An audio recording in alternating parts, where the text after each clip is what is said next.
እንኳን ለአብይ ጾም አራተኛ ሳምንት በሰላም አደረሰን አደረሳችሁ። አብይ ጾም ከጀመረን እንሆ አራተኛው ሳምንት ላይ በእግዚአብሔር ፈቃድ ደርሰናል። ይህ አራተኛ ሳምንት በቤተክርስቲያናችን አጠራር መሰረት መጻጉዕ እየተባለ የሚጠራ የሚታወቅ ሳምንት ነው። በዚህ ሳምንት በአብይ ርዕስነት የምናስበው የምናዘክረው የእግዚአብሔር አምላካችን ፈዋሽነት፣ አዳኝነት፣ ለታመሙት ለተቸገሩት በመከራ ላሉ ሁሉ የሚደርስ አምላክ፣ የሚፈውስ አምላክ፣ ደግ አምላክ መሆኑን በሰፊው የምንማርበት የምናውቅበት ለዚህም ደግሞ እግዚአብሔርን የምናመሰግንበት ሳምንት።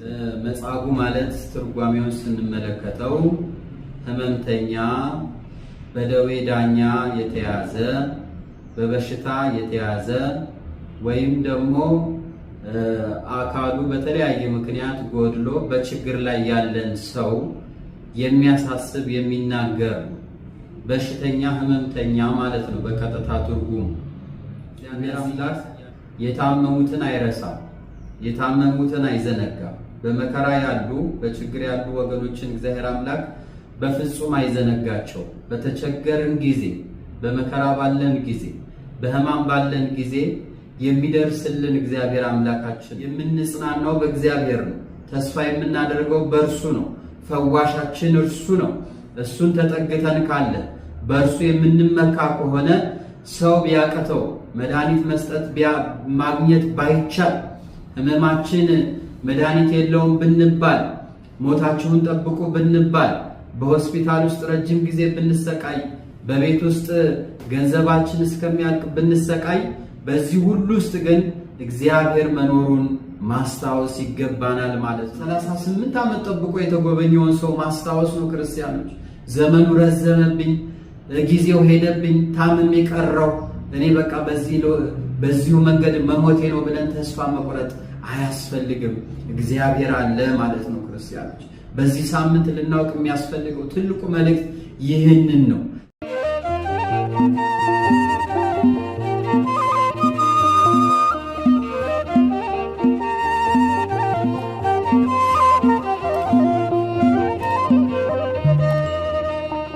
በስመ አብ ወወልድ ወመንፈስ ቅዱስ አሐዱ አምላክ አሜን። ክቡራን የእግዚአብሔር ቤተሰቦች፣ ወንድሞች፣ እህቶች፣ አባቶች፣ እናቶች፣ ሊቃውንተ ቤተክርስቲያን ሁላችሁም በያላችሁበት በዚህ ሚዲያ በሐመረ ጽድቅ ይህንን መልእክት የምትከታተሉ በልዑል እግዚአብሔር ፍጹም ሰላም እንደየሰዓታችሁ አቆጣጠር እንደምን አደራችሁ፣ እንደምን ዋላችሁ፣ እንደምን አመሻችሁ። አሜን። የጠበቀን በእድሜያችን ላይ ይህችን ዕለት ሰጥቶ ለዚች ቀን ያደረሰ ልዑለ ባሕሪ እግዚአብሔር አምላካችን ስሙ ዛሬም ዘወትርም ለዘላለሙ የተመሰገነ ይሁን። እንኳን ለአብይ ጾም አራተኛ ሳምንት በሰላም አደረሰን አደረሳችሁ። አብይ ጾም ከጀመረን እንሆ አራተኛው ሳምንት ላይ በእግዚአብሔር ፈቃድ ደርሰናል። ይህ አራተኛ ሳምንት በቤተክርስቲያናችን አጠራር መሰረት መጻጉዕ እየተባለ የሚጠራ የሚታወቅ ሳምንት ነው።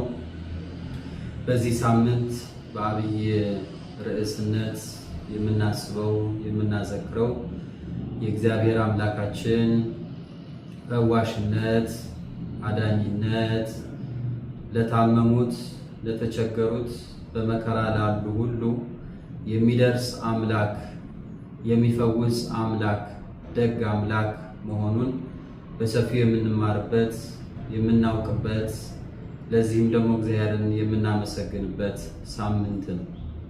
ቅዱስ ያሬድ አባታችን ይህንን ሳምንት መጻጉዕ ብሎ በመጥራት በዝማሬውም በምስጋናውም ብዙ ጊዜ በተለይ ጌታችን መድኃኒታችን ኢየሱስ ክርስቶስ በመዋዕለ ሥጋዌው በነበረበት ጊዜ የሰራቸውን ድንቅ ድንቅ ተአምራት የፈወሳቸውን ያዳናቸውን ጤንነታቸውን የመለሰላቸውን እያነሳ ሲያመሰግን ሲዘምር ነበረ።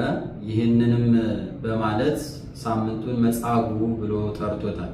እንግዲህ ሁላችን እንደምናውቀው በአብይ ጾም ጌታችን መድኃኒታችን ኢየሱስ ክርስቶስ የሰራቸው ድንቅ ተአምራት፣ ያስተማራቸው ትምህርቶች፣ የመዳን ስራዎቹ በሙሉ በሰፊው የምናስብበት፣ የምንማርበት፣ የምናውቅበት ጊዜ ነው። በዚህም ከሌሎቹ አብያተ ክርስቲያናት በተለየ ጾሙን መጾም ብቻ ሳይሆን ለየሳምንቱ ለየጊዜያቱ ሁሉ የተለየ ስያሜ በመስጠት በመጽሐፍ ቅዱስ የተሰሩ ያስተማራቸው ድንቅ ነገሮችን ሁሉ እያነሳን እያስታወስን የምንቆይባቸው ጊዜያት ናቸው። በዚህም ሳምንት እንግዲህ መጻጉዕ ብለን ሳምንቱን በመጥራት እግዚአብሔር አምላካችን ፈዋሽ አዳኝ መሆኑን የምናስብበት ጊዜ ነው ማለት ነው። በዚህም ምክንያት ነው ሳምንቱ መጻጉዕ ተብሎ የተጠራው ማለት ነው። እንግዲህ መጻጉዕ ማለት ትርጓሜውን ስንመለከተው ሕመምተኛ፣ በደዌ ዳኛ የተያዘ፣ በበሽታ የተያዘ ወይም ደግሞ አካሉ በተለያየ ምክንያት ጎድሎ በችግር ላይ ያለን ሰው የሚያሳስብ የሚናገር በሽተኛ ሕመምተኛ ማለት ነው በቀጥታ ትርጉም። እነዚህ ይህ ስያሜ የተሰጠው በመጽሐፍ ቅዱስ ያሉ ብዙ ሕመምተኞች በተለይም በዮሐንስ ወንጌል ምዕራፍ 5 ላይ ያለው ለ38 ዓመታት በሕመም ላይ የነበረውን ሰው ጌታችን ኢየሱስ ክርስቶስ በድንቅ ተአምራቱ ያዳነበት የፈወሰበት ጊዜም ስለሆነ ያም ስለሚታሰብ ማለት ነው። ስለዚህ እግዚአብሔር አምላካችን ፈዋሽ መሐሪ፣ ለታመሙት የሚደርስላቸው አምላክ መሆኑን ያስገነዝበናል ማለት ነው። እግዚአብሔር አምላክ የታመሙትን አይረሳም፣ የታመሙትን አይዘነጋም። በመከራ ያሉ በችግር ያሉ ወገኖችን እግዚአብሔር አምላክ በፍጹም አይዘነጋቸው። በተቸገርን ጊዜ፣ በመከራ ባለን ጊዜ፣ በሕማም ባለን ጊዜ የሚደርስልን እግዚአብሔር አምላካችን ከሰው በላይ ከሐኪም በላይ ከመድኃኒት በላይ መድኃኒት ሆኖ የሚያጽናናን ፈውስ የሚሰጠን ዘለቄታዊ እውነተኛውን መድኃኒት የሚሰጠን እግዚአብሔር አምላካችን ነው። እንደምናውቀው ሕመም ወይም ደግሞ በሽታ የሰው ልጅ በሕይወት ዘመኑ ባለበት ጊዜ ከሚገጥሙት ፈተናዎች መካከል አንዱና ትልቁ ዋነኛ ፈተና ሰው በታመመ ጊዜ የሚገጥመው ፈተና። ሰው ሲታመም ይጨነቃል። ሕመሙ ሰውነቱን ያሰቃየዋል። የታመመው ብቻ ሳይሆን ደግሞ አስታማሚም ቤተሰብም ሁሉም ሰው በአንድ ላይ የሚጨነቅበት በተለይ ሕመሙ ምን እንደሆነ ባልታወቀ ጊዜ ሕመሙ መድኃኒቱ ምን እንደሆነ ካልታወቀ ጊዜው በረዘመ ጊዜ የታመመው ሰው እጅግ ይጨነቃል፣ እጅግ ይፈተናል፣ ተስፋ ይቆርጣል። ለምን ታመምኩኝ ይላል፣ ለምን እንደዚህ ሆንኩኝ ይላል። እጅግ መከራው በበዛ ጊዜም ታማሚ ብቻ ሳይሆን ደግሞ ቤተሰብም ደግሞ በጣም በመከራ ውስጥ ያልፋል፣ በችግር ውስጥ ያልፋል። ሕመም አንዱ ትልቁ ፈተና። በዚህ ጊዜ ምን ማድረግ አለብን? ምንድነው መፍትሄው? መፍትሄ የሚሰጠን ማን ነው?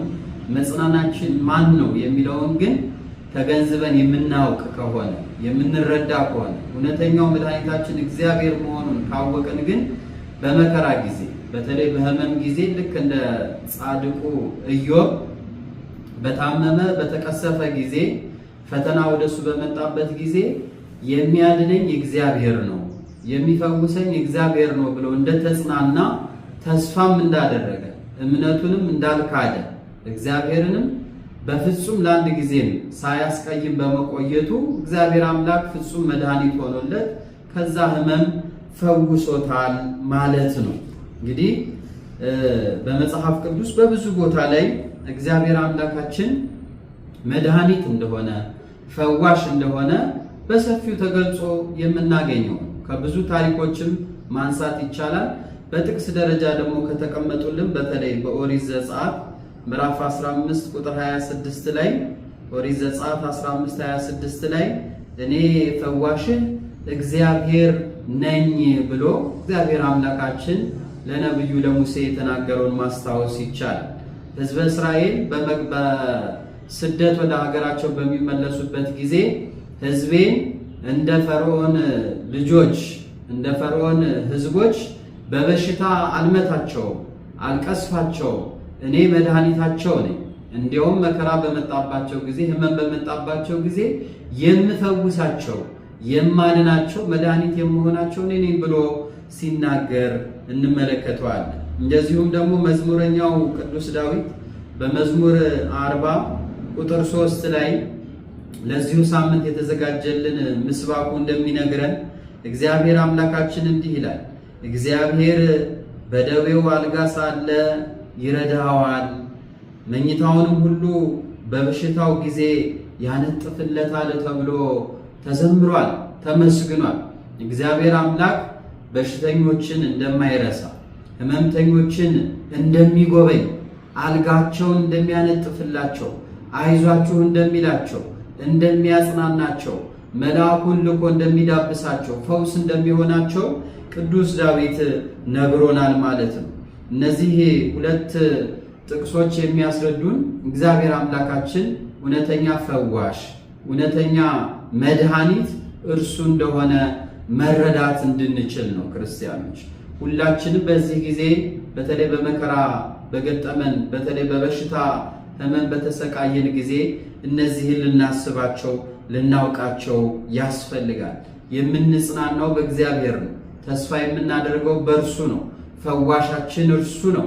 እሱን ተጠግተን ካለ በእርሱ የምንመካ ከሆነ ሰው ቢያቀተው መድኃኒት መስጠት ማግኘት ባይቻል ሕመማችን መድኃኒት የለውም ብንባል፣ ሞታችሁን ጠብቁ ብንባል፣ በሆስፒታል ውስጥ ረጅም ጊዜ ብንሰቃይ፣ በቤት ውስጥ ገንዘባችን እስከሚያልቅ ብንሰቃይ፣ በዚህ ሁሉ ውስጥ ግን እግዚአብሔር መኖሩን ማስታወስ ይገባናል ማለት ነው። ክርስቲያኖች መድኃኒት ከእግዚአብሔር ነው።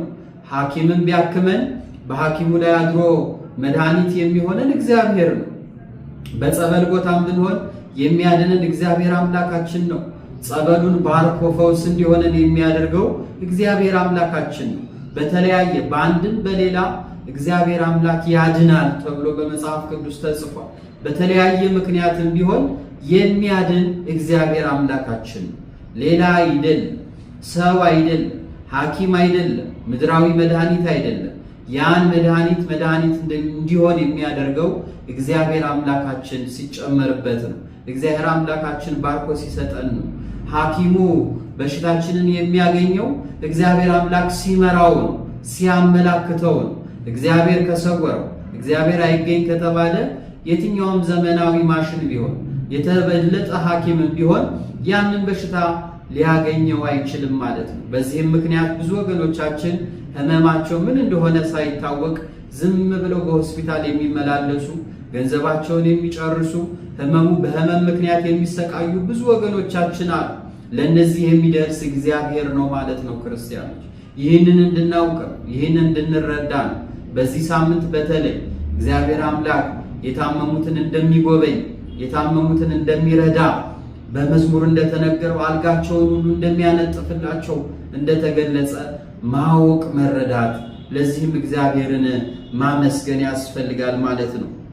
እንዲሁም በሐዲስ ኪዳን ደግሞ ቅዱስ ያሬድ እንደነገረን ጌታችን መድኃኒታችን ኢየሱስ ክርስቶስ በመዋዕለ ሥጋዌው ብዙ ሕመምተኞችን ፈውሷል።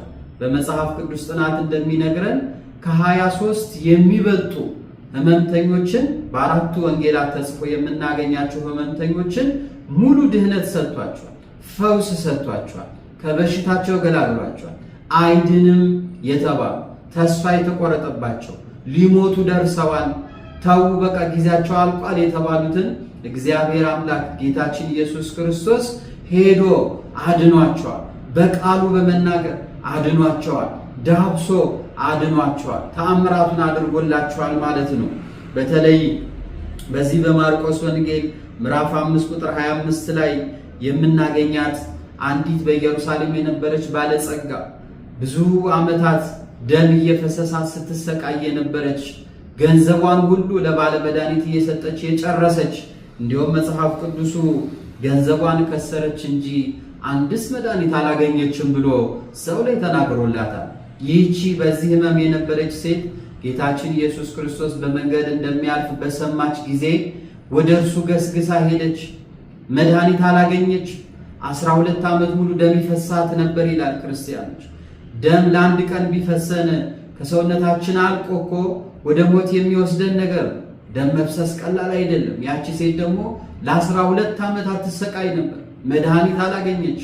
ገንዘቧን ሁሉ ከሰረች። ክርስቲያኖች በገንዘብ መድኃኒት አይገኝም። በባለ መድኃኒት አይገኝም። በሐኪሞች ብቻ ፈውስ አይገኝም። ክርስቲያኖች ይህቺ ሴት አምና ገስግሳ ሄደች። ግፊያ በበዛበት መካከል ተጠግታ ልብሱን ነካችው። መጀመሪያም ስትወጣ ከሱ ሄጄ የልብሱን ዘርፍ እንኳን ብነካው እድናለሁ ብላ አምና መድኃኒት ይሆነኛል ብላ አምና ስለሄደች እንደዛ ባደረገችበት ቅጽበት ለ12 ዓመት ሲፈስ የነበረ ደም ቀጥ አለ ይላል። ጌታችን ኢየሱስ ክርስቶስ ይህን ተአምራት አደረገ። ማን ነው የነካኝ አለ። ኃይል ከኔ ሲወጣ ይታወቀኛል። ሰዎቹ ግራ ገባቸው። ይሄ ሁሉ ሰው እያለ እንዴት ማን ነካኝ ትላለህ ሲሉት፣ አይ በእምነት የነካኝ ግን አለ። ታሞ ተጨንቆ መድኃኒት ፈልጎ የነካኝ ሰው ግን አለ ብሎ ወደ ኋላ ዞሮ ጠየቀ። ያቺም ሴት እኔ ነኝ አለች። ልጄ እምነትሽ ታላቅ ነው፣ እምነትሽ አድኖሻል አላት ጌታችን ኢየሱስ ክርስቶስ። ፈውስ ተሰጣት። በዛችው ቅጽበት 12 ዓመት መድኃኒት ያልተገኘለት ብዙ ገንዘብ የፈሰሰበት ሕመም በአንድ ጊዜ በእምነት ሆና በነካችው ጊዜ ጌታችን ኢየሱስ ክርስቶስ በድንቅ ተአምራቱ ለዚች ሴት መድኃኒት ሆናት ማለት ነው። በሽተኛ ነበረች፣ ሕመምተኛ ነበረች። ይህች ሴት እንደዚህ ተደርጋ ተፈወሰች ይላል። እንደዚሁ በሉቃስ ወንጌል ምዕራፍ 7 ቁጥር 2 ላይ የምናገኘው 100 አለቃ አለ ይላል። ባለስልጣን የነበረ ገንዘብ የነበረው ነገር ግን ልጁ ታሞበት ይጨነቅ የነበረ በቃ መድኃኒት የለም ልጄ ሊሞትብኝ ነው ብሎ ተስፋ የቆረጠ ነገር ግን በዚህ ተስፋ መቁረጥ ውስጥ እያለ ወደ ጌታችን ኢየሱስ ክርስቶስ ሄደ። ባለስልጣን ሆኖ ሳለ ትልቅ ሰው ሆኖ ሳለ የሚያዛቸው ብዙ ሰዎች እያሉት ራሱ ሄደ። ጌታ ኢየሱስ ክርስቶስን ጠራው። ልጄ ታሞብኝ ሊሞትብኝ ቀርቧልና ፈውስልኝ፣ አድንልኝ ብሎ በእምነት ጮኸ ይላል። በዚህ ጊዜ ጌታችን ኢየሱስ ክርስቶስ ምን አለው ይላል? ወደ ቤትህ እመጣለሁ ልጁንም አድነዋለሁ አለው ይላል። እንዲህ በሚለው ጊዜ ያ 100 አለቃ ትሁት ነበር ይላል መጽሐፉ እንደሚነግረን። ከቤቴ በታች አንተ ትገባ ዘንድ አይገባም፣ ቃልን ብቻ ተናገር ልጄም ይፈወሳል ብሎ በእምነት ቃል ተናገረ፣ አመነው ይላል። ክርስቶስም ይህ እምነት ታላቅ ነው፣ ይህ ትህትና ታላቅ ነው። በዚህ ምድር በምመላለስበት ጊዜ እንዲህ ያለ እምነት ማግኘት ከባድ ነው፣ ከዚህ ሰውዬ ግን ተገኘ ብሎ ብዙ የትህትና ቃልን ቢናገርም ርዕሳችን ስላልሆነ ወደዛም ባንገባ፣ ግን በእምነት በተናገረው ምክንያት ያ ሊሞት የነበረ ልጁ በሕመም ሲሰቃይ የነበረ ልጁ በአንዲት ቃል ዳነለት። ክርስቲያኖች ድህነት አገኘ፣ ፈውስ አገኘ ማለት ነው። ክርስቶስ ተናገረ ልጅህ ይድናል ብሎ በዛችው ቅጽበት ልጁ ዳነ። ወደ ቤቱም ሄዶ ልጄ በስንት ሰዓት ዳነ አላቸው። ያችን ሰዓት ሲነግሩት ያቺ ሰዓት ደግሞ ክርስቶስ ልጅህ ይድናል ፈውስን ያገኛል ብሎ የተናገረባት ሰዓት ነበረችና ያችን በልቡ አሰበ ይላል። እንዲህ አድርጎ ያንን ሕመምተኛ ልጅ አዳነለት ይላል። በሶስተኛ በመጨረሻ ደግሞ የምናየው ለዛሬው የተቀመጠልን የዮሐንስ ወንጌል ምዕራፍ 5 ከቁጥር 1 ላይ የምናገኘው ለ38 ዓመታት በመጠመቂያ ቦታ ላይ ፈውስን ፈልጎ ድህነትን ፈልጎ ተኝቶ የነበረ በሽተኛ በስሙ ባይታወቅም መጻጉዕ ተብሎ በቅጽል ስሙ ሕመምተኛ በሽተኛው ተብሎ የተጠራ ሰውን እናገኛለን። ይህ ሰው በዛች በመጠመቂያ ቦታ መልአኩ መጥቶ ያችን ጸበል ሲባርካት ፈውስ አገኛለሁ፣ ድህነት አገኛለሁ፣ አንድ ቀን እድናለሁ ብሎ እየተጠባበቀ 38 ዓመት ሞልቶት ነበር ይላል። ጌታችን ኢየሱስ ክርስቶስም የአይሁድን በዓል የፋሲካን በዓል ለማክበር ወደዛ ሄደ ይላል። ወደ ምኩራብ ከመውጣቱ በፊት ወደ ቤተ መቅደስ ከመሄዱ በፊት በበጎች መግቢያ በበሩ ገባ ይላል። ምን እንደሚያደርግ ያውቃልና ማንን እንደሚፈልግ ያውቃልና በዛ በበዓል ጊዜ ሰው በዓል ለማክበር ግርግር በሚፈጥርበት ጊዜ ጌታችን ኢየሱስ ክርስቶስ ግን በሚያስደንቅ ሁኔታ ይህንን ሰውዬ ፈልጎት ይህንን ሰውዬ ለማዳን ብሎ ወደ ሕመምተኞቹ ተጓዘ ይላል። ሰው ወደ ቤተ መቅደስ ሲጓዝ በዓል ለማክበር በጎችን እየገዛ መስዋዕት ለማቅረብ በሚዋከብበት ጊዜ ጌታችን ኢየሱስ ክርስቶስ ግን ይህንን ሰውዬ ፈልጎት ወደዛ ተጓዘ ይላል። አንተ ሰው ልትድን ትወዳለህን ብሎ ጠየቀው ይላል። እኔስ መዳንን እወዳለሁ፣ ነገር ግን ሰው የለኝም አለ። ሰው የለኝም። ውሃው በተባረከ ጊዜ መልአኩ መጥቶ ውሃውን ባናወፀው ጊዜ ወደዛ የሚያስገባኝ የሚረዳኝ ሰው የለኝም ብሎ ተናገረ ማለት ነው። መዳን ትወዳለህ ብሎ የተናገረው የጠየቀበት ምክንያት መቼም 38 ዓመት ታሞ መዳን አይፈልግም ብሎ ሳያውቅ ቀርቶ አይደለም። ነገር ግን ፈቃዱን እንዲጠይቅ ራሱ አምኖ እንዲመጣ እፈልጋለሁ ብሎ እንዲመጣ ለብዙ ምክንያት ይነገርለታል። ይህ ሰው አስቸጋሪም ስለነበረ ቀኑም ሰንበት ስለነበር በዓልም ስለነበር ያ ተአምራትን በሚያደርግለት ጊዜ የሚነግረውን ትእዛዝ ለመፈጸም በሚሰራበት ጊዜ አይሁዶች ፈሪሳውያን ሲጠይቁት ክርስቶስን አሳልፎ እንደሚሰጥ ስለሚያውቅ ይህንን ጥያቄ ጠየቀው። ስለዚህ በራሱ ፍቃድ እንዳዳነው ጠይቆ እንዳዳነው እርግጠኛ እንዲሆን ማለት ነው። በኋላ ምክንያት እንዳይሆን እኔ አድነኝ አላልኩትም ራሱ መጥቶ አዳነኝ ብሎ ለክርስቶስ ምክንያት እንዳይፈጥር እኔ ልክደው ፈልጌ አይደለም ብሎ ምክንያት እንዳያደርግበት ራሱ ፈቃደኝነቱን ጠየቀው ማለት ነው ክርስቲያኖች። ስለዚህ ጠየቀው፣ ሰው የለኝም ማለት። ከዛ በኋላ ተነስና አልጋህን ተሸክመ ሂድ የሚል አስደናቂ ቃል፣ መለኮታዊ ቃል፣ የሚፈውስ ቃል፣ መድኃኒት የሆነ ቃል፣ ጸበል የማይጠብቅ ቃል። ምክንያቱም ጸበል አያድንም ማለት ሳይሆን ጸበሉን ራሱ እንዲያድን የሚያደርገው እግዚአብሔር አምላካችን የእግዚአብሔር ቃል የእግዚአብሔር እስትንፋስ ነው። በጸበሉ ላይ አድሮ የሚፈውሰው አለ ጸበል ማዳን ይችላል፣ በጸበል ማዳን ይችላል፣ በእምነት ማዳን ይችላል፣ አለ እምነት ማዳን ይችላል፣ በሰው ማዳን ይችላል፣ አለ ሰው ማዳን ይችላል እግዚአብሔር አምላካችን። ስለዚህ ቃልን ተናገረ፣ አልጋህን ተሸክመ ተነሳ ነው። ክርስቲያኖች 38 ዓመት ከአልጋው ጋር ተጣብቆ የነበረ ያ እግሩ ያልተንቀሳቀሰ ሰውነቱ ያልተንቀሳቀሰ በበሽታ የነበረ ሰው በዚህ ቃል ድንቅ በሆነ ቃል በመለኮታዊ ቃል በአንድ ጊዜ ሰውነቱ በረታ፣ ሰውነቱ ጠንክሮ ቆመ፣ አልተንገዳገደም። ልክ ሲራመድ እንደነበሩ ሰዎች ቀጥ ብሎ ቆመ። ታማሚ እኮ ሲያገግም መቆም እንኳን አይችልም ቶሎ፣ መራመድ እንኳን አይችልም ቶሎ፣ እንኳን አልጋ ሊሸከም እንኳን ስራ ሊሰራ ሕመምተኛ ከሕመሙ ተፈውሶ ድኖ እንኳን ሰውነቱ አይጠነክርለትም።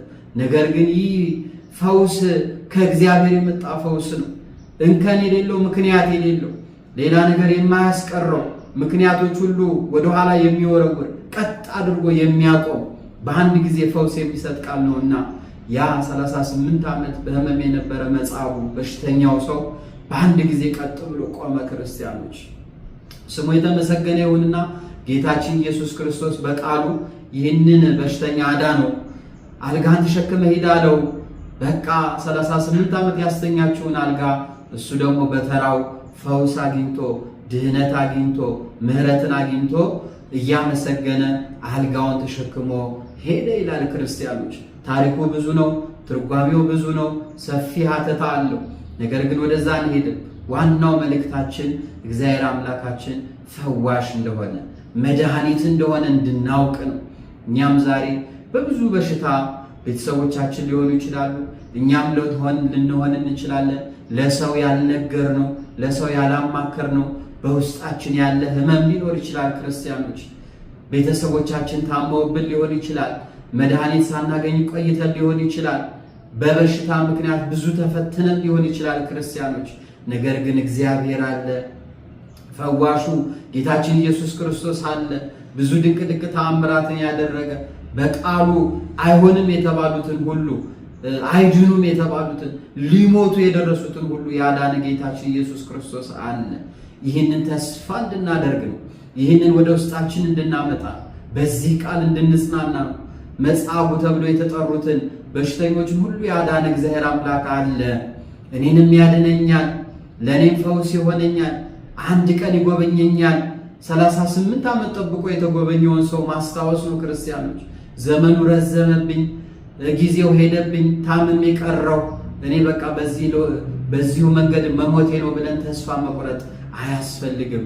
እግዚአብሔር አለ ማለት ነው። ክርስቲያኖች በዚህ ሳምንት ልናውቅ የሚያስፈልገው ትልቁ መልእክት ይህንን ነው። የታመመ ሰው በስጋ በደዌ የተያዘው ሰው ማለት ነው። ህመም ማለት ደግሞ በቤተክርስቲያናችን አጠራር ስጋዊ ህመም ብቻ አይደለም፣ የነፍስ ህመምም አለ። ክርስቲያኖች ነፍሳችን ትታመማለች፣ ነፍሳችን ትጎሰቆላለች፣ ነፍሳችን ትጨነቃለች፣ መድኃኒት ትፈልጋለች፣ መጽናኛ ትፈልጋለች፣ ተስፋ ትፈልጋለች። ይህንን መጽሐፍ እንደሚነግረን በዓለሙ ላናገኘው እንችላለን። የፈለገ ገንዘብ ቢኖረን፣ የፈለገ ሰው ቢኖረን፣ የፈለገ ሀብት ብናከማች ነፍሳችን ግን የምትጨነቅ ልትሆን ትችላለች። በዚህ በሽታ የተያዘች ልትሆን ትችላለች። የነፍስ መድኃኒቷ ነፍስን የፈጠረ እግዚአብሔር ነው። ክርስቲያኖች ነፍስ እረፍት የምታገኘው በአምላኳ በእግዚአብሔር ነው። ከሱ የመጣች ነች፣ ከሱ እስትንፋስ የተገኘች ነች። ካለሱ መጽናኛ የላትም። ሌላ ምንም ነገር የሚያጽናናት የለምና ነፍሳችን እንኳን ተጨንቃ ያለች ብንኖር ደስታ ያጣን፣ ሰላም ያጣን፣ ፍቅር ያጣን፣ ኑሮ አላስደስት ያለን፣ ኑሮ ምርር ያለን ክርስቲያኖች ብንኖር እግዚአብሔርን ማሰብ ነው። መድኃኒቱ ነኝ፣ አጽናናኝ፣ መድኃኒት ፈልጋለሁ፣ ዓለም ልትሰጠኝ አልቻለችም ብለን እግዚአብሔርን ልንጠይቅ ወደ እግዚአብሔር ልንመጣ ያስፈልጋል። በዚህ ሳምንት በተለይ ይህንን ልናውቅ ልንረዳ ያስፈልጋል ማለት። ስለዚህ በስጋም የታመምን በነፍስም የታመምን ብንኖር መድኃኒታችን እግዚአብሔር መሆኑን እንድናውቅ ወደ እግዚአብሔር እንድንመለስ ነው። ራሳችንን ለእግዚአብሔር እንድናስገዛ ነው ማለት ነው። ክርስቲያኖች የመጨረሻውን መልእክት ደግሞ እኛም ባንታመም በጥሩ ሁኔታም ብንገኝ ብዙ ደግሞ የታመሙ አሉ። ልክ ክርስቶስ በበዓሉ ጊዜ ወደ በሽተኛው እንደሄደ እኛም ደግሞ ይህንን ልናደርግ ያስፈልጋል ማለት ነው። ክርስቶስ ከሚጠይቀን የፍርድ ጊዜ ጥያቄዎች አንዱ ታምሜ መታችሁ ጠይቃችሁኛል ወይ ነውና እኛም ደግሞ በቻልነው የታመሙ ወገኖቻችን ልንጎበኝ እግዚአብሔር መድኃኒት እንደሆነ እኛም ደግሞ መድኃኒት ሆነ እኛም ደግሞ ምክንያት ሆነ ወደ እነዛ ሰዎች ሄደን በማጽናናት በዓልም ሲመጣ መቼም በሽተኛ ከሌሎች ቀናት ይልቅ በበዓል ቀን የበለጠ ይታመማል ይባላል። ክርስቲያኖች በበዓል ቀን እኔ አልጋ ላይ ብቻ ነኝ፣ እኔ ብቻ ነኝ እንደዚህ ሆንኩት እያለ ከሌሎቹ ቀን በበለጠ ይታመማል፣ በበዓሉ ቀን ይታመማል ነው የሚባለው እና ክርስቶስ በአይሁድ በበዓል ቀን ወደዚህ በሽተኛ እንደሄደ እኛም ደግሞ ወደ ታመሙት መጻጉዕ ወደ ተባሉት በበሽታ ወደ ተያዙት በሆስፒታል በቤት ወዳሉ ሰዎች ደግሞ ልንሄድ ልንጠይቅ ልናጽናናቸው ያስፈልጋል ማለት ነው። እሱ ብርሃን ሆኖ የዓለም ብርሃን ናችሁ እንዳለ ዓለምን አጣፍጡ፣ እናንተ ጨዎች ናችሁ፣ ወደ ዓለም ሂዱ፣ ስበኩ፣ አስተምሩ፣ ዓለምን አጣፍጧት ተብለን የተላክን እኛ ክርስቲያኖች ነንና ከነዚህ ደግሞ ከምናጣፍጥበት መንገድ አንዱ ደግሞ ሕመምተኞችን በመጎብኘት ስለሆነ እኛም ደግሞ ይህንኑ ስራ ደግሞ መስራት ያስፈልጋል። በችግርም ካለን እግዚአብሔርን መለመን መጠየቅ፣ ፈውሰኝ አድነኝ ብለን በፍጹም እምነት በጥንካሬ እግዚአብሔር ያድናል ተስፋ መቁረጥ ሳይሆን እግዚአብሔር እንደሚያድን በፍጹም ማመን በእምነት ሆነን ከጠየቅነው እግዚአብሔር እንደሚያድነን አውቀን ልንጸና ያስፈልጋል። ሕመምተኞችን ልንጎበኝ ያስፈልጋል። ለዚህ ደግሞ ልክ እንደ ቅዱስ ያሬድ እንዳመሰገነ መጻጉዕ የተባሉትን እየጠቀሰ እንዲህ ያደረክላቸው፣ እንዲህ አድርገህ አዳንካቸው፣ ዓይን የሌላቸው ዓይን ሰጣቸው፣ በአጋንንት የተያዙትን ከአጋንንት አላቀህ ሰላም ረፍትን ሰጣቸው እያለ ቅዱስ ያሬድ ያመሰገነውን ምስጋና ደግሞ የአባታችን የያሬድ ልጆች ነንና እኛም ደግሞ በዚህ ሳምንት እግዚአብሔርን ደግሞ ስለሰራው ስራ ልናመሰግነው ያስፈልጋል ማለት ነው። ክርስቲያኖች በዚህ ሳምንት የምናስበው ይህንን ነው። መጻጉዕ የተባለው ሳምንት ይህንን ያስተምረናልና ለሕይወታችን የሚገባውን ነገር እንድናደርግ እኛም በችግር በመከራ ያለን ካለን ደግሞ እግዚአብሔርን በፍጹም እምነት ሆነን እንድንጠይቀው የሚያስተምረን ሳምንት ነውና ይህንን መልእክት በልቦናችን አሳድረን 30፣ 60፣ 100 ያማረ ፍሬ እንድናፈራበት የእግዚአብሔር አምላካችን ቸርነት፣ የድንግል ማርያም አማላጅነት፣ የቅዱሳን የጻድቃን የአባታችን የአቡነ ገብረ መንፈስ ቅዱስ በረከት በሁላችን ላይ ይደርብን። ወስብሐት ለእግዚአብሔር ወለወላዲቱ ድንግል ወለመስቀሉ ክቡር